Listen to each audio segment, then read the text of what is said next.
Springfield, Ohio, February 1962, 6:10 in the evening. Outside the second-floor apartment window, wheels glided over the gray snow remaining along the curb. The refrigerator had just stopped vibrating. The kitchen was so quiet that the ticking of the clock hand, as it touched each small mark, could be heard in the darkness, gradually descending beyond the glass pane. The light above the stove illuminated only a small section of the table. On the tabletop sat a white enamel bowl with a small chip on the rim, a wooden-handled butter knife, worn smooth by time, half a loaf of white bread wrapped in wax paper, and a bottle of milk placed inside the refrigerator door. The chair on the opposite side remained tucked beneath the table. The 73-year-old woman pulled her own chair a little closer to the stove. She was not preparing a large dinner. She simply placed everything within reach of her hands. The white enamel bowl, the chair that was never pulled out, and the recipe box on top of the cabinet. On top of the cabinet was a dark wooden recipe box. The lid was not completely closed. One corner of a yellowed index card, softened along the edges, protruded outside. She placed her hand on the edge of the cabinet and then stopped. Instead, she opened the bread cabinet, looked at the half loaf wrapped up since morning, and moved the white enamel bowl close to the edge of the table. The bowl was always there, not in the center of the table, not across from the still empty chair, closer to the edge of the table, closer to where she sat. On one card inside the box, only 3 words were written in faded pencil: bread, milk, butter. Near the bottom of the box was one more card. There was one more dish, not the cheapest one, but still enough to make the chair be pulled out and dinner begin on time.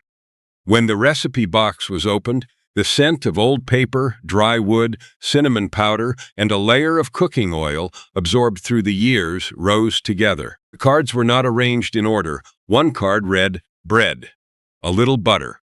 Another read, eggs. Do not use high heat. At the back was a grocery store receipt, its date blurred, beside which was a small note, leave the bowl out where it is light. There was no temperature, no number of minutes, no serving size for 4 people, only notes intended for someone who knew their kitchen as well as they knew a familiar road. The 10-minute dinner does more than place food on the table. It helps a person keep their place in that home. On the cards in the back, there was also an old slice of bread waiting for warm milk to be poured over it, an 8-inch skillet polished smooth after many years beside the sound of the factory whistle. At the end of a shift, a can of soup opened on a snowy night by Lake Erie, and a small bowl warm enough that the steam still touched the face of the person seated before it. If old kitchens, yellowed recipe cards, and suppers made with whatever strength remained still mean something to you, stay with us. Every week another card is pulled from the box. Springfield, Ohio, 1962. Woman once worked in the hospital, laundry room, and the soft dinners that did not lifting a lower pot. Springfield, Ohio, winter of 1962. A woman in the second-floor apartment had worked nearly 30 years in the laundry room of the local hospital. She had pulled wet bed sheets through the wringer, lifted heavy bags of towels, and stood in the heat until the end of her shift. By evening, her right wrist often became stiff. She still cooked, but the large pot had been pushed farther inside. The lightweight aluminum pot hung from the outermost hook. The white enamel bowl sat at waist height. The milk was in the refrigerator door, the bread was in the tin box, and the eggs were on the lower shelf. The following 5 dinners all fit within the amount of strength remaining after a long day that had already faded into the past. Dinner number 30 was toast with milk poured over it. 2 slices of bread, nearly half a cup of milk, a little butter, and salt cost about 7 cents. She broke the bread with both hands, toasted it until the edges were just dry, then warmed the milk in the pot with a dent near the bottom. Steam rose around the sides of the pot. The butter left a thin golden layer when the milk was poured over the bread. The center softened, while the edges still brushed lightly against the spoon. Old bread became soft again before her hands grew any more tired. Dinner number 29 was cream of wheat porridge with butter and brown sugar, about 9 cents per serving. Cereal was sprinkled into hot water mixed with a little milk in a thin stream. She used a short-handled wooden spoon, drawing it across the bottom of the pot and then stopping. The trail left by the spoon remained open for a moment. Before the porridge closed again, she removed the pot from the heat. Butter slid across the surface of the porridge. Clumps of brown sugar were crushed with the tip of the spoon, leaving streaks the color of honey. She knew when to stop by the trail of a spoon. Dinner number 28 was a soft-boiled egg with breadsticks, costing about 10 cents. During the 4 minutes while the water simmered, she sat near the radio instead of standing by the stove. The egg was placed in a small cup, tapped 3 times, and then opened at the top. Buttered bread was cut into 4 long sticks. The yolk still trembled slightly as it clung to the edge of the bread while the eggshell cracked softly in the quiet kitchen. She returned to the stove when the water began to tremble. Dinner number 27 was hot oatmeal with honey, about 8 cents. She cooked the porridge thick enough that it would not spill from the spoon when carried to the table. The honey slowly sank into the oatmeal, sweetening only the first few spoonfuls. She always served herself less than she could eat, then covered the remainder with a small plate. As people often said in those days, waste not, want not. She served only enough for tonight and left a portion for tomorrow morning. Dinner number 26 was cinnamon toast with warm milk, also about 8 cents. Sugar and cinnamon had already been mixed in a small jar, so that she would not have to open 2 lids. She sprinkled the mixture over the melting butter, cut the bread in half, and placed it on a thin plate with a long scratch across it. The first half received more cinnamon. The remaining half was wrapped in wax paper, using the folding method she had once used when preparing food for her children. She still wrapped the remaining bread the old way. The 5 dinners passed through the same small pot and the same hands that had once pulled wet bed sheets through a wringer. She washed the pot before the milk dried around the sides, turned the enamel bowl upside down on a towel, and pushed her chair back toward the table. The chair on the opposite side remained untouched. But in the next kitchen, the opening sound was not the spoon touching white enamel. It was the sound of butter touching an 8-inch skillet. Dayton, Ohio, 1964, the woman who once assembled cash registers and the small skillet after the end of a work shift. Dayton, Ohio, 1964. 5:50 in the evening, a pat of butter touched an 8-inch skillet and sizzled in the small kitchen. The woman who had once worked on a cash register assembly line placed the skillet on the left side of the stove, exactly where she could hold the spatula without turning her right wrist too far. Many years earlier, that hand had been caught between 2 metal trays. She had retired, but the radio was still turned on at 5:45, the skillet still went onto the stove 5 minutes later, and by 6 o'clock, dinner had to be on the plate. Eggs were in the refrigerator door. Butter was in a glass dish. Bread was in a tin box. A bag of egg noodles was tied with a rubber band. Dinner number 25 was a fried egg sandwich, about 11 cents per serving. The egg was cracked into an enamel bowl before sliding into the hot butter. She broke the yolk, let the edges of the egg white turn brown, then placed the egg between 2 slices of bread. The sandwich was cut diagonally, like the portions that had once been packed in factory lunch boxes. One half was propped against the edge of the plate so that the heat would not soften the bread too quickly. The work shift was over, but the cut across the sandwich remained the same. Dinner number 24 was soft scrambled eggs with toast, costing about 16 cents. She pulled the spatula from the edge of the skillet toward the center, stopping while the eggs were still moist and allowing the remaining heat to finish the job. The bowl with the small handle rested securely beneath her thumb. She stopped before the eggs became dry. Dinner number 23 was skillet grilled cheese bread, about 12 cents. The bread was turned only once. When the cheese had just held the two slices together, she placed the sandwich on a plate and waited exactly half a minute before cutting it. A small piece of bread wiped up the remaining brown butter in the skillet. She still waited for the cheese to cool slightly before cutting it. Dinner number 22 was egg noodles tossed with butter, salt, and pepper, about 10 cents. She boiled a handful of noodles in just enough water, drained them through the gap beneath the pot lid, then dropped butter onto the strands that were still steaming. No onions, no meat, only the sound of the pot lid touching lightly and the warm scent of pepper. The dish left almost no smell behind, but it still left behind a bowl scraped clean. Dinner number 21 was creamed eggs on toast, about 14 cents. Butter, flour, and milk were stirred into a white sauce before pieces of hard-boiled egg were folded in. The sauce completely covered the slice of bread, while the outer edge remained crisp. The remaining half egg was placed in a cup and covered with a small plate for the following morning. The remaining half egg rested beneath a small plate. When the 6 o'clock news came on, the skillet was wiped clean while still warm, and the spatula returned to the left side of the stove. In Erie, snow lay beneath the doorstep. The most important tool in the next kitchen was waiting inside the first drawer. Erie, Miscellanea, 1966, the woman who once checked railroad tickets, the waist-high canned shelf, and the days when she could not go to the Market, Erie, Pennsylvania, January 1966. Snow pressed against the doorstep of the one-story house, while in the kitchen, the sound of metal replaced the sound of butter sizzling in a skillet. A 69-year-old woman who had once checked tickets and inspected freight records for the Lakeside Railroad line did not step out onto the ice in front of the porch. Cans of soup, fish, and meat had been arranged since autumn on a shelf at waist height. The lightweight bowl sat at the outer edge.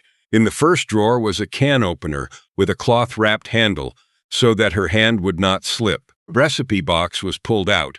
One card marked with a red circular stain read, "Soup, add milk if any remains." On the back there was only one pencil note, "Keep canned goods in the upper drawer." Dinner number 20 was tomato soup with crackers, about 22 cents per serving. She held the can on a towel, slowly turned the opener around the rim, then lifted the lid with a spoon. The red block of soup dropped into the pot with a heavy, soft sound. Half a can of milk made the color of the soup lighter. The crackers broke crisply over the bowl before softening beneath the layer of golden butter. The can opener was wiped clean and put away before she sat down to eat. The can kept her inside the house while still placing warmth on the table. Dinner number 19 was sardines on crackers, costing about 21 cents. The winding key was turned one small rotation at a time. The fish was mashed together with the soft bones and then placed on each cracker just before eating. On days when her hands shook more, left the fish in the tin and lifted each piece with a fork. She prepared each portion to fit exactly the strength of her hands that evening. Dinner number 18 was skillet-fried corned beef, hash with toast, about 32 cents. She turned the can upside down and waited for the block of meat to release itself from the sides, pressed it into a thin layer, then left it untouched until the bottom turned brown. Only half the can was used. The remainder sat in a glass bowl beneath an inverted plate.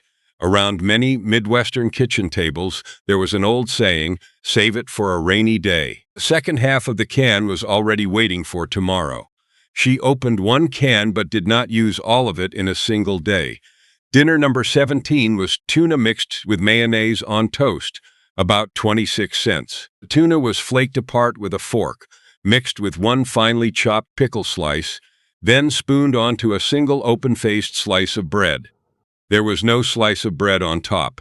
The entire dinner fit neatly on the lightest plate. She left off one slice of bread to make the meal easier to hold.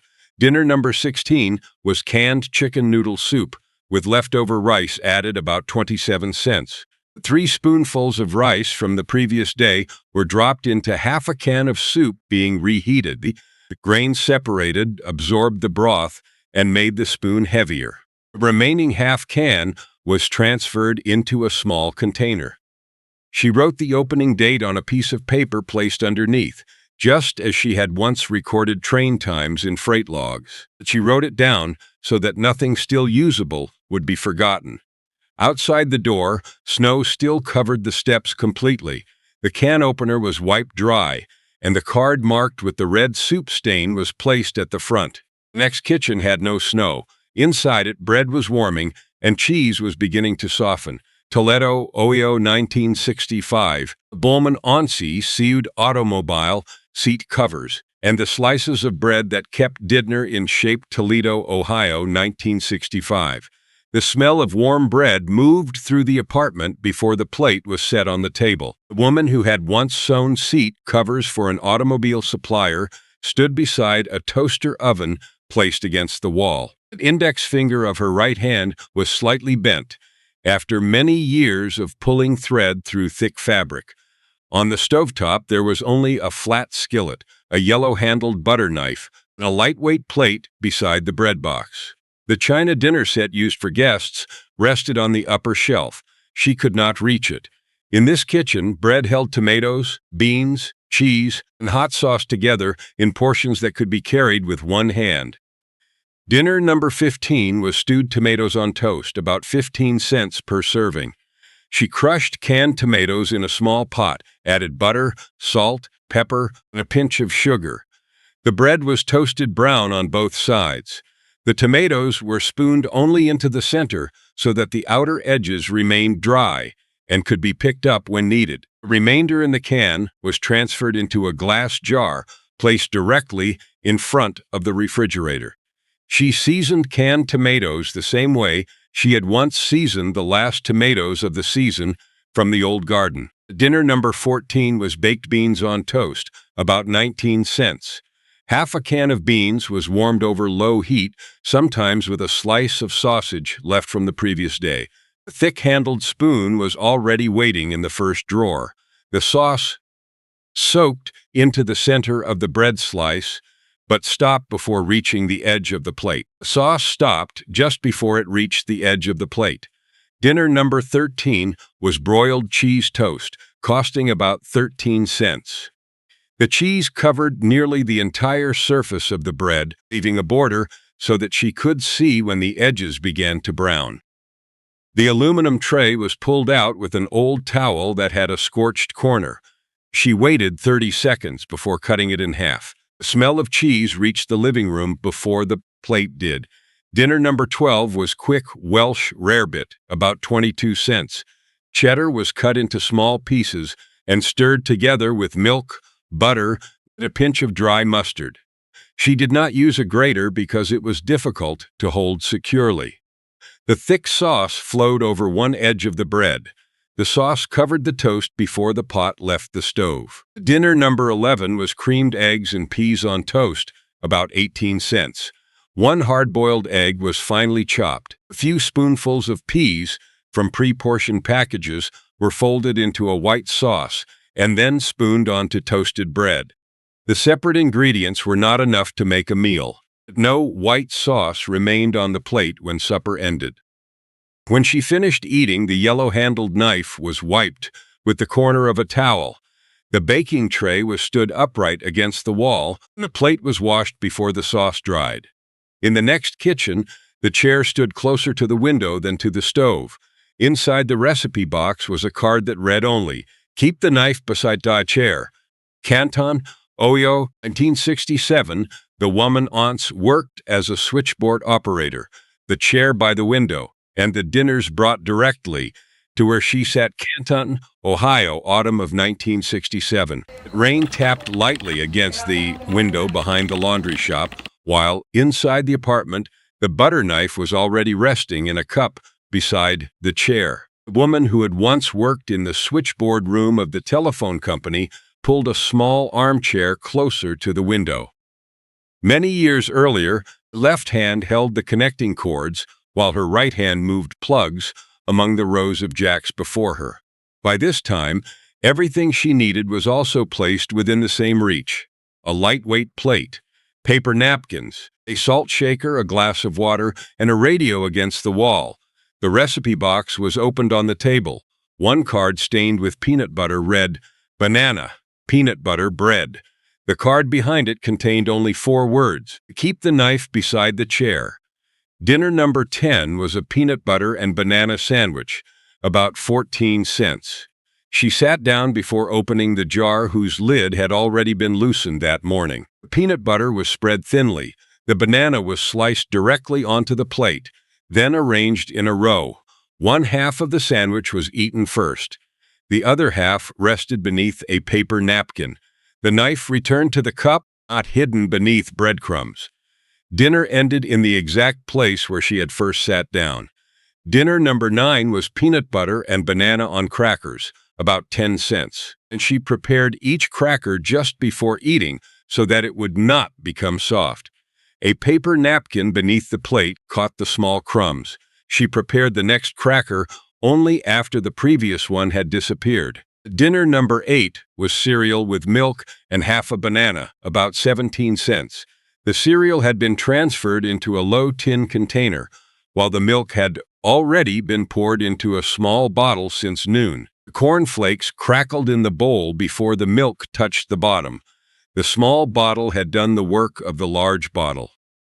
Dinner number 7 was cottage cheese with canned peaches, about 23 cents. The can of peaches had been opened in the morning and transferred into a wide-mouthed jar, its lid only loosely set on top.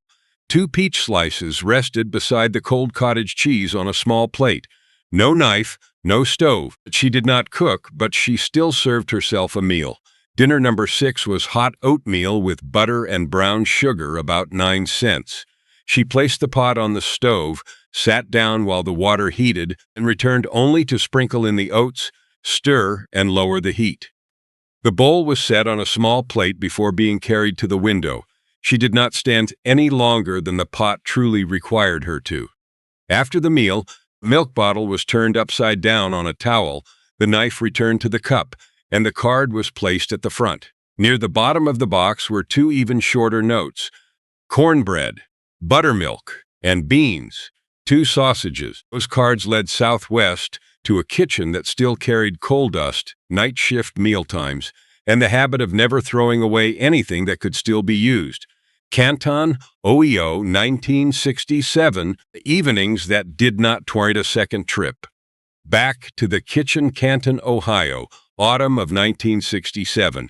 The following evening, the sky darkened earlier beyond the window behind the laundry shop. Radio played softly against the wall. The woman who had once worked as a switchboard operator did not turn on the ceiling light. The lamp above the stove illuminated a narrow strip across the countertop, while the lamp beside the chair cast its light onto the small table. The butter knife still rested in the cup, its handle facing her right hand. The lightweight bowl sat at the outer edge. A heavier blue bowl remained in the upper cabinet, behind a door that was not opened that evening. On the table, everything had begun many hours earlier. The lid of the peanut butter jar had been loosened in the morning, and her fingers were not yet stiff. The can of fruit had already been opened and transferred into a low jar before noon. A portion of milk sat in a small bottle, enough for 1 bowl, instead of in the large bottle in the refrigerator door. Paper napkins had been folded beside the plate. The radio was close enough that she only needed to reach out and turn the volume knob. The kitchen had not been left behind. It had simply been divided into smaller sections, each one suited to a single trip to her feet and a single arm's reach. In the morning, she loosened lids, transferred milk, and checked what remained in the refrigerator. By noon, the knife had been placed beside the chair. The bread had been moved to the front of the tin box, and the lightweight plate was waiting on the table. When evening came, the only tasks remaining were to spread a thin layer, slice a few pieces, pour just enough, serve a portion, and sit down. The 10 minutes of dinner did not begin when she turned on the kitchen light. It began when the jar lid was loosened many hours earlier, when her knees had not yet endured the final steps of the day. After the radio switched to the evening program, she stood up once. The recipe box was taken down from the top of the cabinet, but was not opened. She placed her palm on the wooden lid, looked at the corner of a card protruding near the bottom of the box, then pushed it back into place. The sound of the radio faded through the thin wall. In Joplin, Missouri, a freight train passed through the darkness.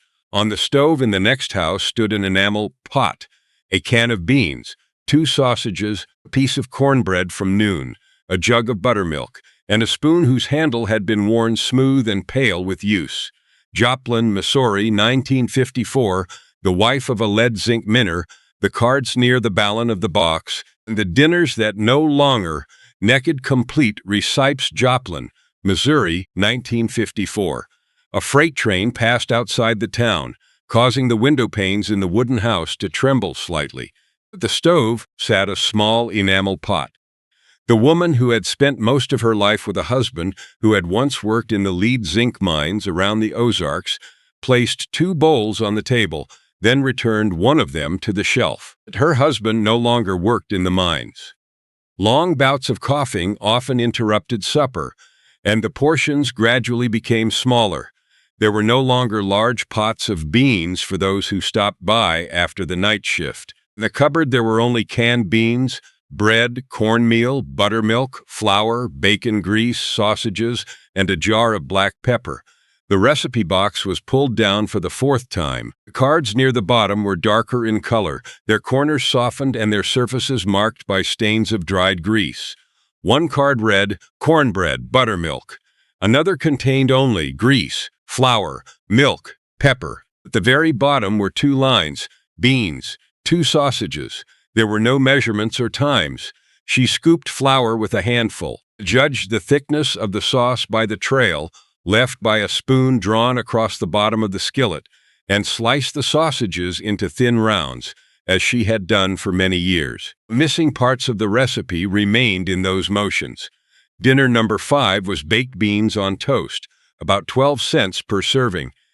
Half a can of beans was placed into the enamel pot with half a spoonful of bacon grease.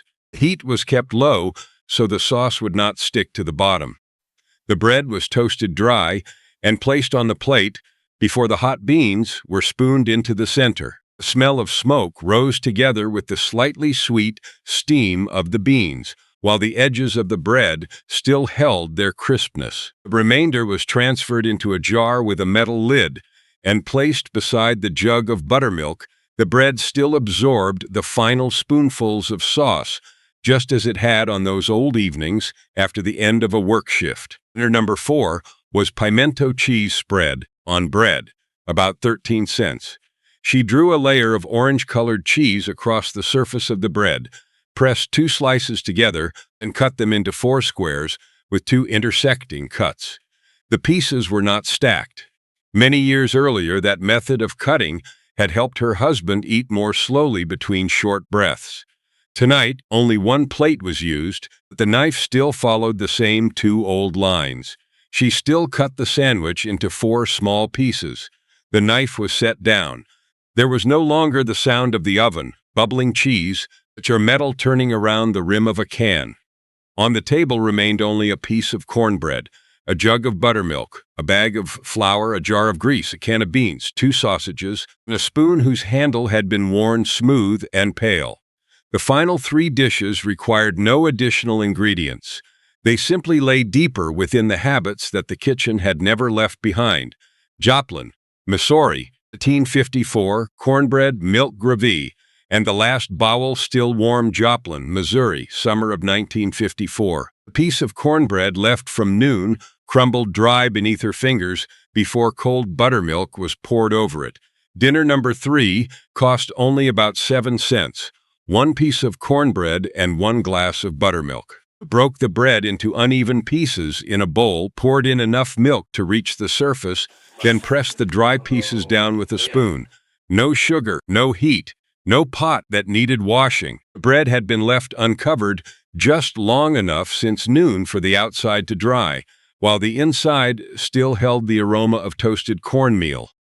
The buttermilk slowly soaked from the edges toward the center, slightly tart and cold in the kitchen, that still retained the warmth of a long day. The buttermilk jug returned to the refrigerator before the bowl was empty. Dinner number 2 was bread covered with milk gravy, about 6 cents per serving. A small spoonful of bacon grease melted in the skillet before flour was sprinkled in. She stirred until the flour absorbed all the grease, then poured in the milk in small additions. Each time, the spoon traveled once around the bottom of the skillet until the gravy became smooth. Black pepper was added last. 2 slices of bread rested in a deep plate, waiting for the white gravy carrying the scent of warm milk and a very faint trace of smoke. She did not look at the clock. The trail left by the spoon remained clear across the bottom of the skillet for a moment before closing again. The heat was turned off. She judged thickness by the trail of the spoon, not by a clock. Dinner number 1 was sliced sausages cooked with beans, about 21 cents. Half a can of beans was poured into the small enamel pot. 2 sausages were sliced into thin rounds, no thicker than a coin, and stirred into the gently bubbling sauce. She kept the heat low so the edges of the meat would swell slightly and the sauce would cling around each slice. Every spoonful of beans contained a small piece of meat. No slice appeared in either of the first 2 spoonfuls. The thick-handled spoon, slightly bent because her husband had once reshaped it after years of mining work, was placed beside the bowl. Steam fogged the lower part of her eyeglasses as she served herself just enough and covered the remainder for the next day. That bowl was still warm when she pulled her chair closer to the table. The sounds in the kitchen faded until only the spoon touching the side of the bowl, the pot lid being set back in place, and the chair moving across the wooden floor remained. The recipe box lay open on the table. The card marked beans. 2 sausages had been placed separately at the front. The bow well is still cleared away, and the receipt box is closed. Springfield, Ohio, February 1962, 6:10 in the evening. The clock still touched each mark in the second-floor kitchen, but before returning to the white enamel bowl, traces remained in other kitchens. The edge of old bread breaking beneath 2 hands, the trail of a spoon opening across the surface of porridge, and then closing again. The top of an egg cracked 3 times, the 8-inch skillet resting on the left side of the stove. In Dayton, a sandwich still cut diagonally as it had been when packed inside a factory lunchbox. In Erie, the strip of cloth wrapped around the handle of the can opener was still damp. Half a can of meat had been saved for the following day. In Toledo, the yellow-handled butter knife rested beside the oven. In Canton, the small bottle of milk had been prepared since noon, while the knife waited in the cup beside the chair. In Joplin, cornbread crumbled into buttermilk. A spoon drew a clean line across the bottom of the skillet. The sausage slices rested evenly in a bowl of beans that still simmered gently. Those 30 dinners were not large. They appeared when a hand avoided a heavy skillet, when knees did not want to make another trip, and snow lay outside the doorstep, or when the remaining strength was only enough to open a can and warm a bowl. In every kitchen, someone still took out a plate, pulled out a chair, and sat down. A 10-minute dinner does more than place food on the table. It helps a person keep their place in that home. A table set for only one person is still a table worth setting. Back in Springfield, a chair on the opposite side still rested beneath the table. The chipped enamel bowl was placed near the edge. The butter knife was on the right, and half a loaf of bread remained wrapped in wax paper. She drew the bowl to the edge, placed both hands around the enamel, and lifted it without leaning forward. The recipe box was opened one final time. The cards returned inside. Bread, milk, a little butter, eggs. Not use high heat. Soup. Add milk if any remains. Keep the knife beside the chair. Cornbread, buttermilk. And finally, beans. 2 sausages. The corners of the cards were still uneven. The red soup stain remained. The lid lowered but did not close tightly. One corner of a card still showed. The box was always opened at dinner time. If one of these dishes ever appeared in your grandmother's kitchen, your mother's kitchen, the kitchen of someone a friend still remembers, leave the name of the dish in the comments and follow Old American Kitchen. Next time, another card will be pulled from the old box before the memory written on it fades away. Some dinners are very small, yet they help a person remain seated at the table with themselves.